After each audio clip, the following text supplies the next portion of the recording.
Yeah, I suck at it, dude. I stopped fighting in like junior high. That was it. I just knew. I was like, this is not my thing. I can't slip a punch. I am slow as shit. I got a big head. I got a huge target. This is not going to go 3 rounds. It's just not. I fought up until like around 6th grade. I think I probably had my last one. And then all of a sudden, kids started to get 120, 130, 140 pounds, and there started being blood and people missing a couple days of school after a beatdown. I was just like, you know what? Okay. I think I'll be the funny guy. It's weird how things go sideways like that when there's like a feeling in the air. Whenever chaos breaks out like that and there's a real melee, there's a feeling in the air. Like it's just like you feel it. It's like, oh, this is nuts. Like this is really dangerous. Yeah. Like there's a mob mentality feeling that you get. That's real weird when things go crazy. I remember it took me having to leave Boston for about 7 years. I was gone for 7 years before I finally walked into a bar and just felt the normal energy. I think the city's changed a lot, but like that sort of that tail end of the craziness. I walked into a bar and you could just feel it. It's like somebody's gonna get suckered. Like not now. It's about 90 minutes away. You could just feel the level of drunkenness, the energy. Well, guys would go out looking for fights. Some guys would go out looking for fights. Yeah, I knew. There's guys a guy like I used to train with, Mike Blythe. He used to work at the Rathskeller. He was a bouncer. He would wrap his hands. He would wrap his hands on his way to work.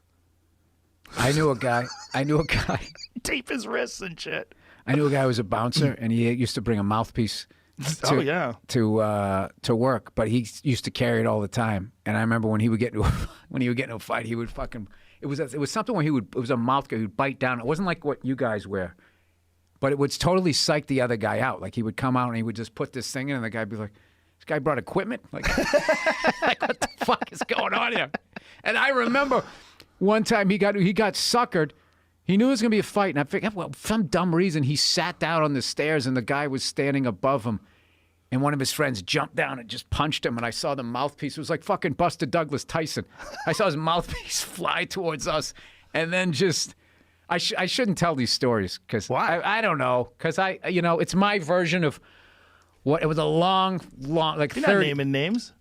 It was like 30 years ago, and what happened was we were in an off-campus apartment, and I can't believe I'm going to tell this story. I'm going to tell the quick version. Tell the whole version. No. 2 of my buddies left to go upstairs. It was one of those, those old fucking Boston. It looked almost like a 3-family house, but it wasn't. It was one of those big ones that has all apartments in it, right? So they left the party we were on the first floor, and then they went upstairs. And like 20 minutes, they came back. One of my buddy's shoulders was separated. The other guy was flat lipping, and he had a flat top too. I remember he had this big fucking gash coming right down here, and blood coming down his face. And we were like, "What the fuck happened? What the fuck happened?" It was like, "We just asked this guy for a drink, and the whole party started beating on us." So this whole mob goes up the stairs to go fight the party, right? And I'm going upstairs like, "What the fuck am I doing with my big fucking head? I'm gonna get knocked out here." But I have to go because they're my friends. So we fucking go up there, and we hear the party. So my buddy, the mouthpiece guy, like the most innocent void ever, knocks on the door. He goes, "Hey." He's like, "Is there a party going on in there?" Right? And the fucking door opens up, and it was like a fucking Wild West movie. Like a saloon fight. Just fucking haymakers. I remember, I didn't even want to go in. I was so scared because I was like, oh my God, this is going to be fucking nuts. And just the mob just sent me in. And it was just like, everybody's just throwing. I remember this dude jumping over my back, punching me in the face, right? And the smoke fucking clears and it all settles. It was all like fucking 15-second melee and it all fucking settles. And we look at the party and there's like 6 or 7 guys, 6 or 7 girls, and there's like a board game that's tipped over. And we had gone to the wrong party. Swear to God, I know this sounds like a joke. The real party where they got hit was upstairs. And I don't remember what happened, but they were actually rich kids and they sued my friends for going in, whatever the dumb shit they did. But no. We all went into the wrong party. And they were in there having like a couples thing. And they were playing like fucking Monopoly or something. And all of a sudden there was a knock on the door. Hey, is there a party? And then everybody just came fucking running in. Can you imagine them? That's what I'm saying. No, I felt that's why I didn't want to tell because I felt really like I felt bad.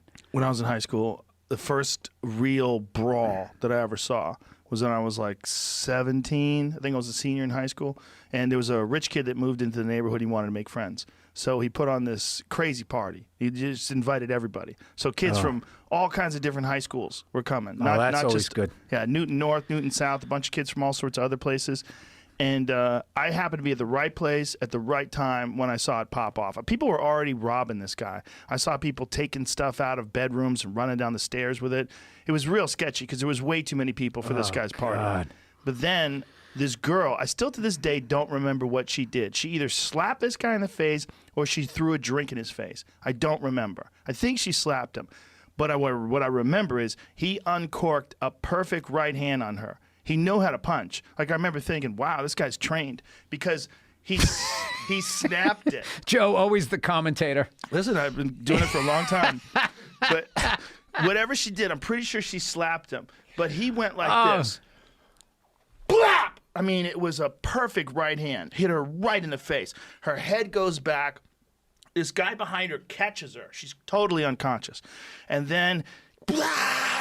Chaos, chairs flying, bodies piling up, and I'm on the stairs. So I'm watching this through the railings. I see the guy punch the girl as I'm coming up the stairs. I see it all play out. I'm like, holy fuck. And I'm like, I got to get out of here. Yes. And there was piled. I didn't hit anybody, and nobody hit me. It was like a movie. Like, excuse me, pardon me. Crawling out. I fucking dodged everything. Meanwhile, I was fighting at the time. I was traveling to tournaments all over the country and fighting. So my friends were looking for me. They're like, go get Joe. And there's piles of people brawling, and I'm just ducking the piles. And then I ran into my friend Jimmy, and I'm like, where is everybody? And we gathered our friends and got in the car and drove off. We were laughing our asses off.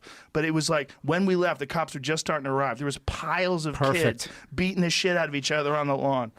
Dude, I remember never forget it. My friend who separated his shoulder in that fight. We popped it back in, and he went back up, threw a punch with the same arm, and missed. It came out again, and I remember him flopping on the ground like a fish out of water. And afterwards, we said to him, like, dude, why didn't you throw the other hand? And he goes, because I wanted this hand to get its revenge. I swear to God.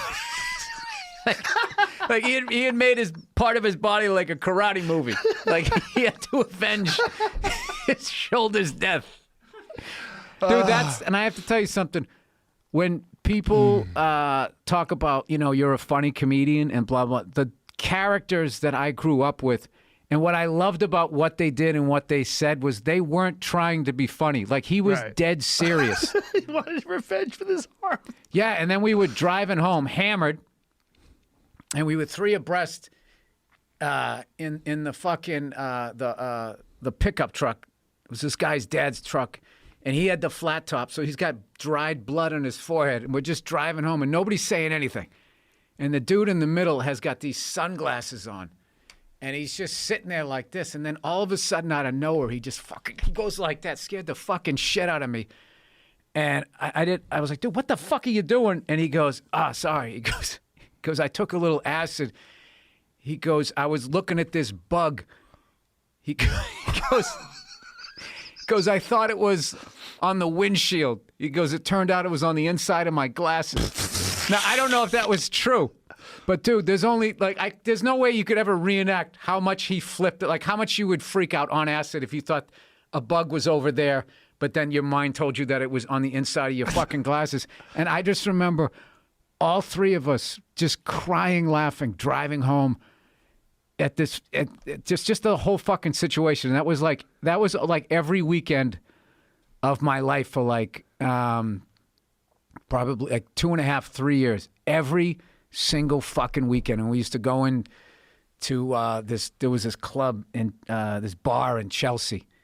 Oh boy. Yeah, well, dude, I was such a baby face. That was the only place where you could get served, right? So that's a rough place. Yeah, it was, yeah. And they were like selling fucking blow out of there. So they didn't give a fuck if you looked like you were 12 years old, like I was when I go up to order my vodka Collins. It was like the only drink. How old were you? I wasn't of age, like 19 or 20, probably 20.